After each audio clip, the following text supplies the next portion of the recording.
Praise the lord. దేవునికి స్తోత్రం. ప్రియులారా, ఒక వాక్యాన్ని చదువుకుందాం. మొదటి రాజుల గ్రంథంలో నుండి 21వ అధ్యాయము 2వ వచనం.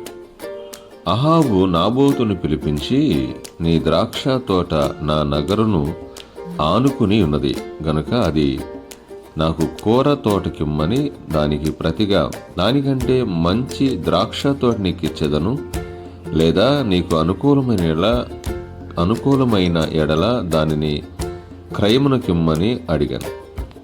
నాబోతు నా పిత్రార్జితం ఇది, కాబట్టి నేను ఇవ్వలేనని చెప్పాడు. దీనికి రాజైనటువంటి అతను ఏమాత్రం ఆలోచన లేకుండా, అవును కదా, అతని పిత్రార్జితం కదా, అది ఎలా ఇవ్వగలడు? ఇది వాగ్దాన భూమి. ఈ వాగ్దాన భూమిలో దేవుడు వాళ్ళకిచ్చినటువంటి భూమి. అది ఒకళ్ళకి అమ్మేది కాదు, ఇచ్చేది కాదు. ఒకవేళ అలా ఇచ్చినా కానీ 7 సంవత్సరాలకి తిరిగి మరల వాళ్ళకి వెళ్ళిపోదు. కాబట్టి ఇది ఆలోచన చేసి తాను మెదలకు నూరుకోవాలి కదా, ఇది దైవచిత్తం అనుకోవాలి కదా. కానీ మూతి ముడుచుకొని పండుకున్నాడు ఇంట్లో. భార్య చూసి, ఏంది ఇలా ఉన్నాడు రాజుగారని అడిగితే విషయం చెప్పాడు. నాబోతు ద్రాక్ష తోట ఈయనన్నాడు అని. అప్పుడు, నువ్వు రాజువి, ఇక్కడ నువ్వేమన్నా చిన్నవాడివా? రేపు ఈ టైం కల్లా ద్రాక్ష తోట నీ చేతిలో ఉంటుంది అని చెప్పింది అక్కడున్నటువంటి అహాబు యొక్క భార్య. అహాబు యొక్క భార్య యెజెబెలు చాలా భయంకరమైనటువంటిది, పురుషుడు స్వభావంతో కూడినటువంటిది ఆమె. అయితే ఆ సమయంలో అక్కడ ద్రాక్ష తోట విషయంలో ఒక చిన్న పంచాయతీ పెట్టించింది. పంచాయతీ ఏంటంటే, రాజుగారిని దూషించాడు నాబోతు, దేవుణ్ణి కూడా దూషించాడు నాబోతు. దీనికి దేవుణ్ణి దూషించకూడదు కదా, రాజును దూషించకూడదు కదా, దూషిస్తే మరణ శిక్ష, రాళ్లు పెట్టి కొట్టి చంపాలి. కాబట్టి ఈ విషయాన్ని ఇద్దరిని దొంగల్ని, పనికిమాలినటువంటి వాళ్ళని సిద్ధం చేసి అక్కడ ఉన్నటువంటి పెద్దోళ్ళకి వాళ్ళు వచ్చి చెప్పడం జరిగింది. ఏంటంటే విషయం, నాబోతు దేవుణ్ణి దూషించాడు, తర్వాత రాజును కూడా దూషించాడు అని ఇద్దరు సాక్ష్యం చెప్పటం వలన అక్కడున్నటువంటి పంచాయతీలో జరిగినటువంటి విషయం ఏంటంటే, సరే దూషించాడు కాబట్టి రాళ్లతో కొట్టండి అని రాళ్లు పెట్టి కొట్టి చంపించింది అక్కడున్నటువంటి యెజెబెలు. ద్రాక్ష తోట ఈయనందుకే చంపించింది. ఎంత ఘోరం! అధికారం ఉంటే ఇలా చేస్తారా? అధికారం ఉందని ఎవరిని పెడితే వాడిని చంపేస్తారా? అధికారం ఉందని ఎవరిని పెడితే వాళ్ళది లాగేసుకుంటారా? కరెక్ట్ కాదు కదా. కానీ గమనించండి, ఇక్కడ అతను ఎవరు చెప్పుకోలేడా?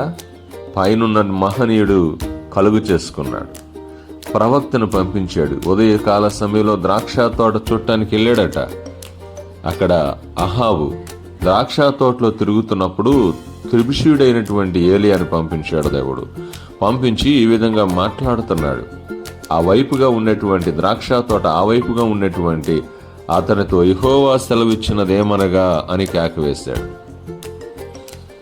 అతని మైండ్ పోయింది. వెంటనే ద్రాక్ష తోటని, నీది కానటువంటి నాబోతు ద్రాక్ష తోట నువ్వు తీసుకొని రాళ్లతో కొట్టి చంపించేవు గనక అదే ప్లేస్లో నీ రక్తము కుక్కలు నాకుతాయి అని చెప్పేసి వెళ్ళిపోయాడు. ఎందుకు ఇంత శిక్ష తెచ్చుకోవాలన్నా? ఒకళ్ళది మనం తీసుకోవటం వలన అది శిక్ష అన్న సంగతి తెలియదా? బైబిల్లో రాయబడినటువంటి మాట ఏంటంటే, ఆజ్ఞల్లో నీ భార్యనైనా, నీ పొరుగువాని భార్యనైనను, నీ పొరుగువాని దాసీనైనను, పొలమునైనను, వానికి ఉన్నటువంటి ఏదైనాను ఆశింపవద్దని లేఖనాలు రాయబడింది కదా. లేఖనాలు చదివితే కదా వీడికి అర్థం కావడానికి. లేఖనాలు చదవక, వాక్యం వినక, వేరే వాళ్ళ దానికోసం ఆశపడేటువంటి దుర్మార్గులు నేటికి ఉన్నారు. ఆ రోజున రాజు భయపడ్డాడు కానీ అక్కడున్నటువంటి యెజెబెలు భయపడలేదు. అది సాతాను యొక్క స్వభావంతో కూడినటువంటిది. ఈ ఉదయకాల సమయంలో ప్రియులరా, మనం ఎవరిది ఆశించకూడదు. మనకు కావాలంటే దేవుణ్ణి అడగాలి. దేవుడిస్తాడు. నీకు ఏమి కావాలో ఇస్తాడు. నీకు మంచి భార్య కావాలో ఇస్తాడు, మంచి పిల్లలు కావాలో ఇస్తాడు, విద్య కావాలన్నా ఇస్తాడు, పొలం కావాలన్నా ఇస్తాడు. లేకపోతే భూమి మీద ఏది నీకు అవసరమో దాన్ని ఇచ్చేవాడు దేవుడు. అందుకన్నాడు, అడగండి నన్ను. కానీ అడగకుండా ఇతరుల మీద పడి తీసుకుంటే అది దోషం కింద మారి నీ జీవితాన్ని, నీ ప్రాణాన్ని తీస్తుంది. ఈ విషయం గుర్తుపెట్టుకోవాలి. ఎవరిది ఆశించకూడదు. దేవుడి యొక్క ఉద్దేశాన్ని మాత్రమే మనము ఆలోచించి, అందుకే చట్టాలు న్యాయాలు పెట్టాడు దేవుడు. ఇలా ఆశించి బలహీనలను చంపేస్తారని తెలిసినటువంటి దేవుడు చట్టాన్ని తీసుకొచ్చాడు.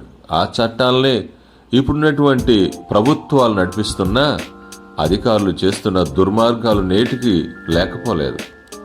ఈ ఉదయకాల సమయంలో ప్రభు వైపు చూద్దాం. దేన్ని ఆశించొద్దు. దేవుని చిత్తంలో దేవుడిచ్చింది మాత్రమే తీసుకొని దేవుని కోసము బతుకుదాం. ఇతరులు ఆశించొద్దు. దేవుని దగ్గర అడిగితే దేవుడు నీకు తప్పకుండా సహాయం చేయగలడు, ఇవ్వగలడు. ఇవ్వగలిగిన దేవుణ్ణి అడుగుదాం.